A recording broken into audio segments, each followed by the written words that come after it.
ஸ்ரீ சௌடாம்பிகை ஜோதிடம் நேயர்கள் அனைவருக்கும் ஜோதிடர் ஜெய தமிழ் செல்வனின் அன்பு வணக்கங்கள். இப்ப நம்ம நவம்பர் மாத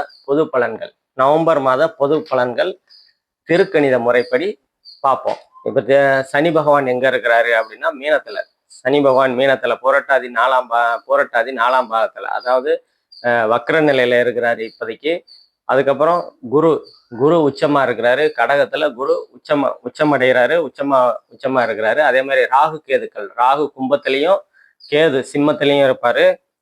அதே மாதிரி சூரியன் 15 நாள் துலாம்லையும், மீதி 15 நாள் விருச்சக ராசியில குருவோட பார்வையிலும் இருக்கிறது ஒரு தனி சிறப்பு. அதே மாதிரி செவ்வாய் 30 நாளும் விருச்சகத்துல தான் இருப்பாரு, விருச்சக வீட்டுல இருப்பாரு. அதே மாதிரி சுக்கிரன் மாதத்துல முதல் 2 நாள் மட்டும் நீச்ச நிலைமையில இருப்பாரு. அதுக்கப்புறம் 24 நாள் தன்னோட சொந்த வீடான துலாம் ராசியில 24 நாள் இருப்பாரு. அதுக்கப்புறம் 4 நாள் விருச்சகத்துல இருப்பாரு. புதன் 24 நாள் பிற்பகுதி 24 நாள் புதன் விருச்சகத்திலையும், ஒரு 6 நாள் ஆரம்பத்துல ஒரு 6 நாள் மட்டும் வக்ர நிலையில துலாம் வீட்டுல இருப்பாரு. இதுதான் இந்த மாதத்தோட கிரக பலன்கள். கோச்சார ரீதியா துல்லியமான பலன்கள் வேணும் அப்படின்னா கீழே நம்ம நம்பருக்கும் கான்டாக்ட் பண்ணுங்க. இப்ப ஒவ்வொரு ராசிக்கும் உண்டான துல்லியமான பலன்களை பார்ப்போம். மேசராசி நேயர்கள் அனைவருக்கும் வணக்கம். ராசி நாயகன் செவ்வாய் 8ஆம் இடத்துல. இப்ப சனி செவ்வாயெல்லாம் 8ஆம் இடத்துல மறையிறது நல்லதுன்னு சொல்லுவோம். 8ஆம் இடத்துல இருந்தாலும் செவ்வாய் ஆட்சி பலமா இருக்கிறாரு. இன்னொன்னு குருவோட பார்வையில இருக்கிறது தனி சிறப்பு தான். சரியா? இப்ப மேசராசிக்காரங்க விரய சனியில இருக்கிறீங்க.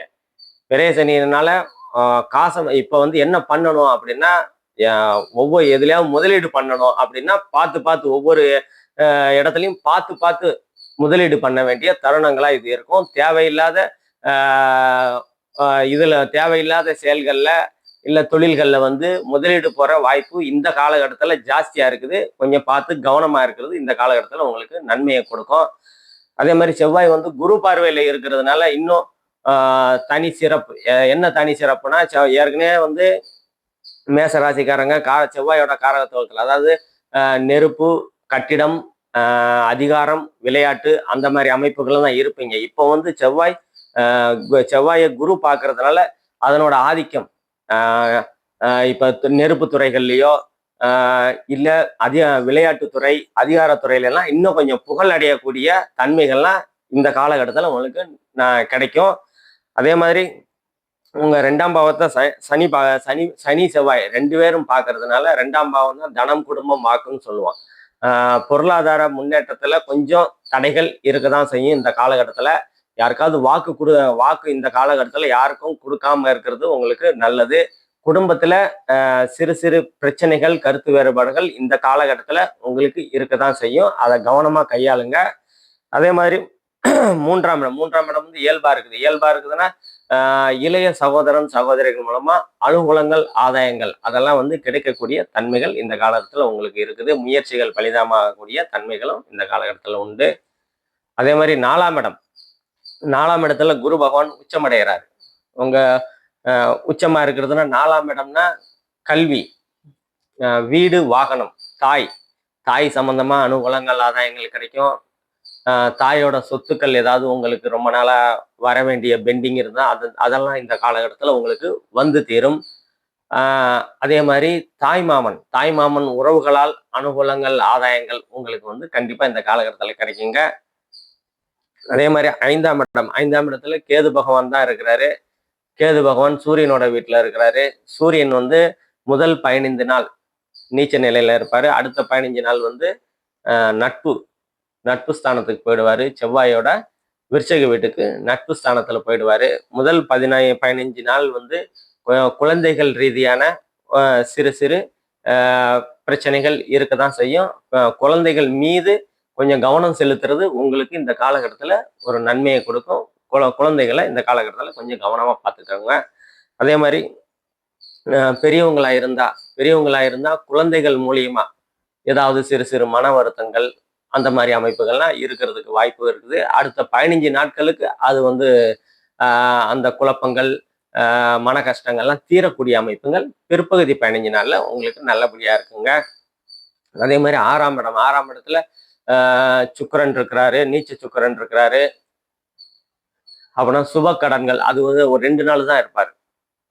அதுக்கப்புறம் சுக்கிரன் வந்து உங்க 7ஆம் இடத்துக்கு போயிடுவாரு. 6ஆம் இடத்து சனியோட பார்வை ஆல்ரெடி இருக்குது. இதனால கடன் தீரக்கூடிய அமைப்புகள், கடன் தீரக்கூடிய அமைப்புகள்லாம் இந்த காலகட்டத்துல உங்களுக்கு நல்ல விதமா செயல்படும். அதே மாதிரி 7ஆம் இடம், 7ஆம் இடத்துல சுக்கிரன் வந்து 24 நாள் இருப்பாரு. சூரியன் 15 நாளும், புதன் 6 நாளும் இருப்பாரு. இதனால என்ன அப்படின்னா, கணவன் மனைவி களத்திர ஸ்தானம் சொல்லுவோம் 7ஆம் இடத்த. கணவன் மனைவி ஸ்தானம். கணவன் மனைவி ஏதாவது கருத்து வேறுபாடு இருந்தா அதெல்லாம் சரியாகக்கூடிய தன்மைகளை வந்து அந்த 7ஆம் இடத்துல இருக்கிற சுக்கிரன் வந்து கொடுப்பாரு.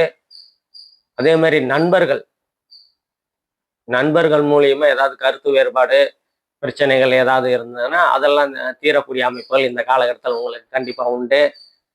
அதே மாதிரி பார்ட்னர்ஷிப் போட்டு தொழில் பண்றவங்க, அது அவங்களுக்கெல்லாம் இந்த காலகட்டத்தில் சிறப்பா இருக்கும். லாபங்கள் உண்டாகும்.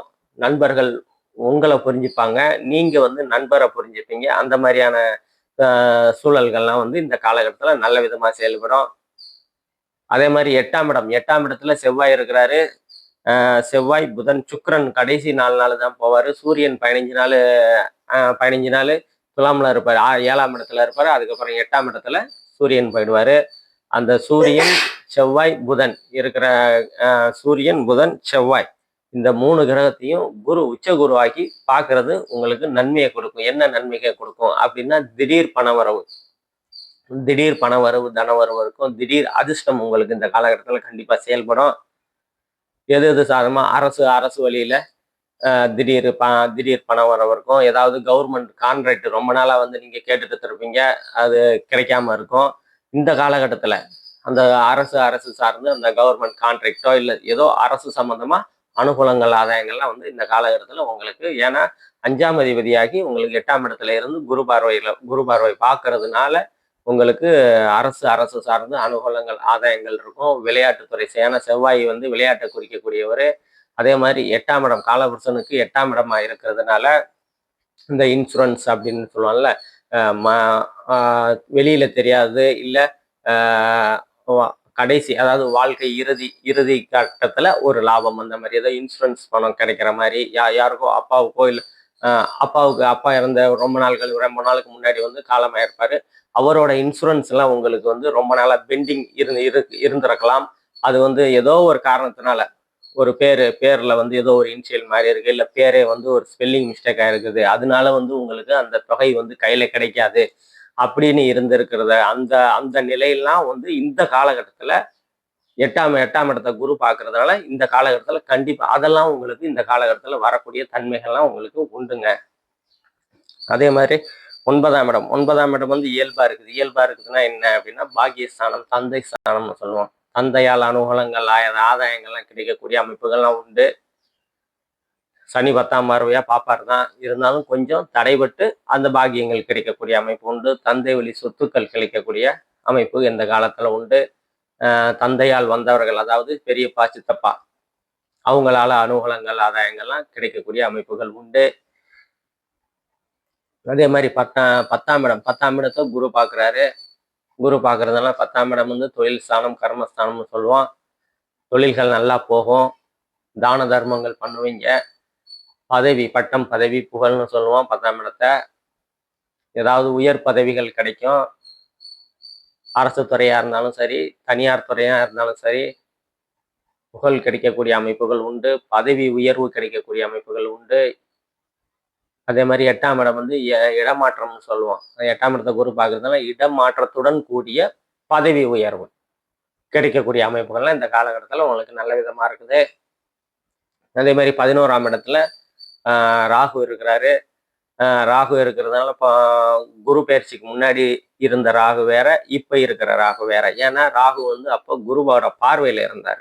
இப்போ வந்து அந்த குருவோட பார்வை இல்லாததுனால மூத்த சகோதரிகளால் கொஞ்சம் மனக்கசப்புகள், கருத்து வேறுபாடுகள் இருக்கும். அதை வந்து கொஞ்சம் பார்த்து அனுசரித்து நடந்துக்கிறது உங்களுக்கு நன்மையை கொடுக்கும்.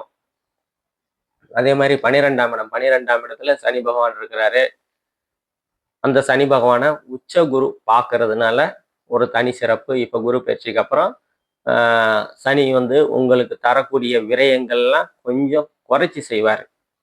செய்யாமல் இருக்க மாட்டார், கொஞ்சம் குறைச்சிப்பார். ஏன்னா குருவோட வீட்டில் இருக்கிற சனி பொதுவாகவே அந்த அளவுக்கு வந்து கஷ்டங்களை துன்பங்களை கொடுக்க மாட்டாங்க. இப்போ குருவோட பார்வையிலையும் இருக்கிறதுனால அந்த ஃபர்ஸ்ட் அந்த குரு குரு பார்வையில இல்லாம இருக்கிற சனி வந்து ஒரு 70-75% துன்பங்கள் துயரங்களை கொடுத்தாங்கன்னா, இப்போ வந்து ஒரு 50% தான் கொடுப்பார். கொஞ்சம் குறைச்சிப்பார். சரியா? அதனால வந்து ஒரு விதத்துல உங்களுக்கு நன்மையை கொடுக்கும்.